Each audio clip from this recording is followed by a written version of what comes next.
आंचल जी बरेली से। श्री हरिवंश महाराज जी। महाराज जी आपके चरणों में कोटि कोटि दंडवत प्रणाम। महाराज जी मेरा प्रश्न ये है कि मैं आपका सत्संग 1 साल से सुन रही हूँ और राधा वल्लभ संप्रदाय से ही दीक्षित हूँ। महाराज जी जब आपका सत्संग सुनती हूँ तो मन में एक अजीब सी जलन होती है, लगता है कि मेरा भजन अभी कम है, हमेशा एक अपूर्णता सी लगती है। महाराज जी मैं संसारिक जीवन और अपनी भक्ति में तालमेल नहीं बिठा पा रही, कृपया मार्गदर्शन करें महाराज जी। नहीं, ये बात सत्संग से मन में आना कि हमारा भजन अपूर्ण है, मतलब जैसा होना चाहिए वैसा नहीं होता है, तो अच्छी बात है। भजन का अभिमान नहीं होना चाहिए, और भजन तभी सार्थक है जब भजन की इतनी भूख बढ़ जाए कि हर समय भजन करने पर भी भजन के लिए रोना है, तब माना जाएगा कि हाँ भजन ठीक हो रहा है। और सांसारिक कार्यक्रम के तालमेल में कोई समस्या नहीं, क्योंकि जो भी क्रियाएं हैं, जो भी चेष्टाएं हैं, वो सब प्रभु के लिए हैं।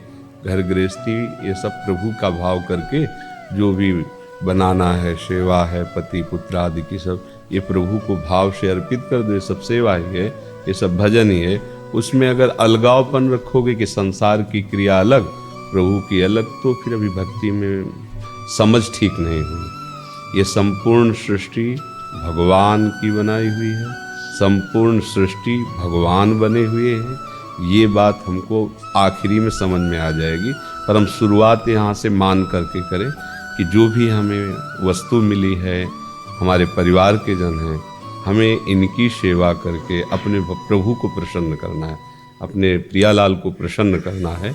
ये सेवा प्रभु के चरणों में अर्पित कर, कोई परेशानी नहीं। जैसे हम छवि को भगवान मान के सेवा करते हैं, ऐसे पति को मान करके, पुत्र में भगवत भाव करके, अतिथि में भगवत भाव करके, अपने सास ससुर में भगवत भाव करके यदि हम ऐसी सेवा करेंगे तो प्रभु हम पर प्रसन्न हो जाएंगे, क्योंकि सबके हृदय मंदिर पर भगवान बैठे हुए हैं, प्रभु बैठे हुए हैं। तो ऐसा कुछ अलगाव तो मुझे लग नहीं रहा। चाहे जितना संसार का कठिन कार्य हो, गला काटने से ज़्यादा तो कोई कठिन कार्य है नहीं, और भगवान उसके लिए आदेश कर रहे हैं अर्जुन जी को, मामनुष्मर युद्ध च। युद्ध में कोई फूल थोड़ी चढ़ाया जाता है, बाणों से तलवार से गले काटे जाते हैं। वहाँ भी भगवत स्मरण हो सकता है। मुझे लगता है फिर गृहस्थी में और सब कार्यों में तो भजन हो ही सकता है। जब युद्ध करना, भगवान की आज्ञा का पालन करना भजन माना जाएगा, तो आपका हल जोतना, नौकरी करना, व्यापार करना, बस उसे भगवत भाव में ले आइए। धर्म विरुद्ध आचरण ना कीजिए, तो वही धर्माचरण आपकी भक्ति बन जाएगा। और धर्म विरुद्ध आचरण करे तो फिर दिखावा कुछ भी भक्ति। भगवान ऐसे नहीं प्रसन्न, वो सत्य हैं, वो सत्य को जानते हैं। आप जहाँ हो अपने धर्म से चलो तो सब बात बन जाएगी। राजसूय यज्ञ में ये था कि जब यज्ञ की पूर्णता मानी जाएगी, जब ये शंख बजेगा, शंखनाद होगा, तभी बड़े बड़े महापुरुष आए, पूरी यज्ञ हुई, राजसूय यज्ञ युधिष्ठिर जी की। लेकिन पूर्णता का जो प्रतीक रखा गया था वो नहीं हुआ। तो युधिष्ठिर जी ने भगवान श्री कृष्ण से कहा, प्रभु ऐसा कौन रह गया है जो हमारी यज्ञ में अपूर्णता भी है। ब्रह्मा जी आए थे, भगवान स्वयं भगवान विराजमान श्री कृष्णचंद्र जी। भगवान ने कहा, अति दैन्य और गुप्त भजन करने वाला भी महापुरुष प्रसाद नहीं पाया, अगर वो पाले तो अभी यज्ञ की पूर्णता हो। तो उनका, प्रभु त्रिभुवन के तो सब महर्षि ब्रह्म ऋषि पधारे, ऐसा कौन है। तो उनका, आपके नगर में ही है। हमारे नगर में इतना महाभागवत रहता है बड़ा, और हम आज तक जाने नहीं। बोले, जाने के आपके घर भी आता है। कौन है प्रभु। तो बचा सुपच वाल्मीकि, रोज दोना पत्तल फेंकने आते थे। अच्छा, बोले वो महाभागवत है, निरंतर नाम जप करते, हमारी आराधना में वो कोई जानता नहीं।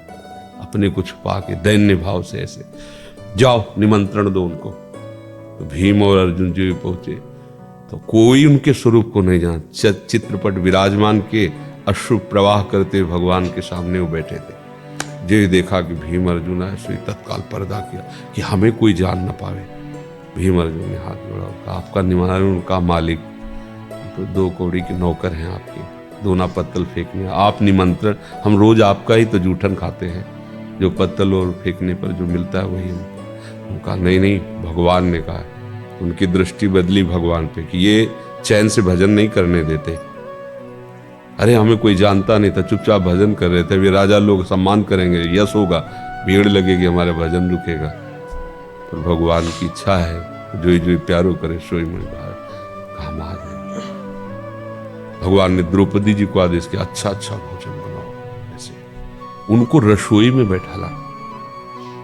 जब भोजन परोसा गया तो सब भोजन लेके एक में ऐसे मिला दिया, ऐसे भगवान की तरफ देखा पानी। द्रौपदी जी के मन में आया, पूरी रात दासियों के साथ लगकर हमने स्वयं बनाया, कहीं असर तो होगा ही। कोई राजघराने के या बड़े घरों के होते तो स्वाद चखते, क्या जाने राजभोग का।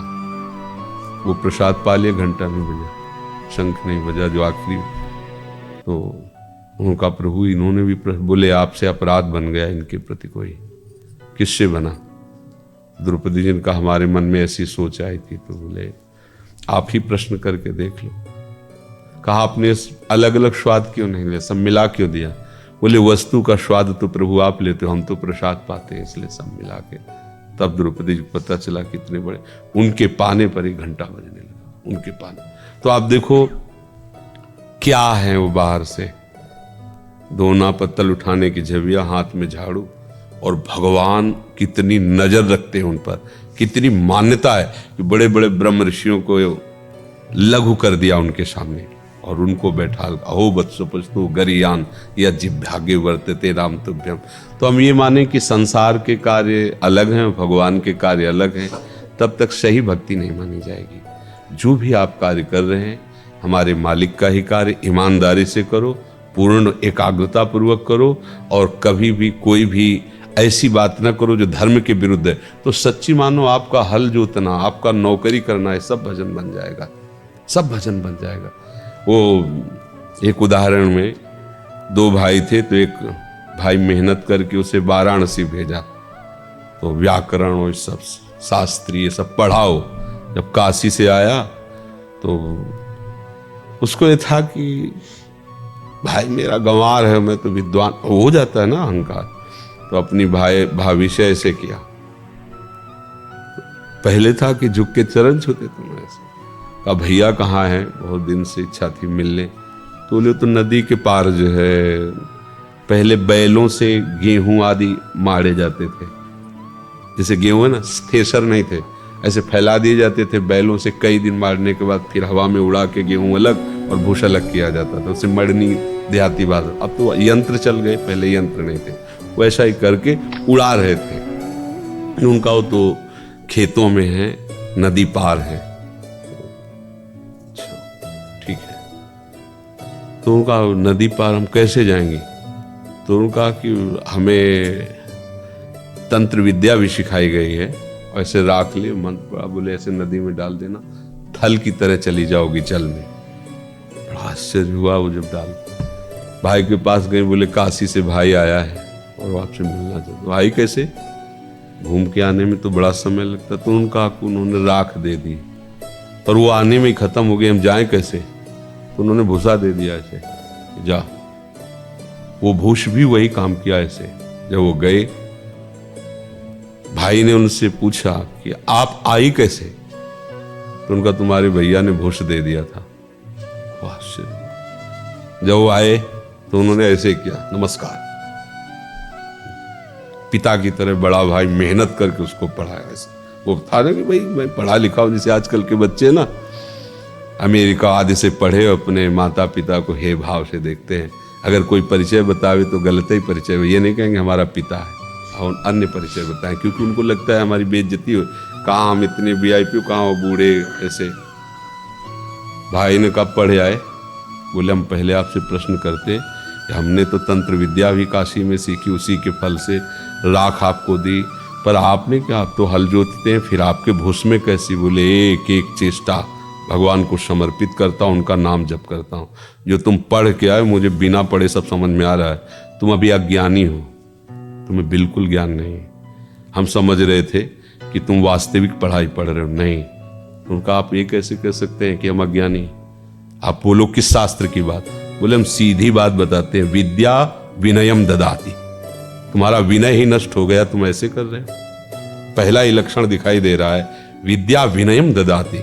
जो विद्वान होता है, पढ़ा लिखा, वो दैन्य होता है, तुमने वो है नहीं, तो क्या पढ़ाई तुमने पढ़ी? और दूसरी बात, जो जितना वजनील होता है वो झुकता है। आप पल्लड़े को देखो, जो वजनील होगा वो झुकेगा। तुम अभिमानी हो, तुम्हें अभिमान है, तो क्या तुमने पढ़ाई की? बताओ, एक वो बात बताओ जिसके जान लेने के बाद कभी कुछ जानना बाकी नहीं रहता। एक केवल शब्द में बोलो जिसके जानने के बाद कुछ जानना बाकी नहीं रहता। वो इधर उधर अपनी शास्त्री गिरी, बोले जाओ, अभी हमारी दृष्टि में तुम पास नहीं हुए। एक भगवान है जिसके जान लेने के बाद कुछ जानना बाकी है। तो ऐसा नहीं कि गृहस्थ है, व्यापारी है, वो भजनानंदी नहीं हो सकता। बिल्कुल सच्ची मानना, जो माला चलाने से जैसे हम लोग विरक्त भाव से चल रहे हैं, ऐसे यदि ईमानदारी से गृहस्थी में चलोगे तो भगवान आपको वैसे ही प्यार करेंगे, वैसे ही आपको लाभ मिलेगा। इसमें कोई अंतर नहीं। पर यह है कि फिर ईमानदारी से भजन करते हुए हमारा समय बड़ा कठिन है घर में भजन करना। देखो, लड़का बच्चा परिवार सबकी कोलाहल, सबकी इच्छाओं की पूर्ति करना, उसको ये बना के देना, उसको वहां जाना, उसकी, और उतने में भजन कर लेना, तो भगवान उसको बहुत प्यार करते हैं कि संसार के कार्य में रत रहकर भी मेरा भजन किया। तो पहली बात है कि हम प्रभु के, दूसरी बात है कि किसी भी कार्य को हम संसार का न समझें, उसे प्रभु का समझें, और तीसरी बात, अगर हम भगवत स्मरण करते रहें तो घर में रहते हुए महात्मा है।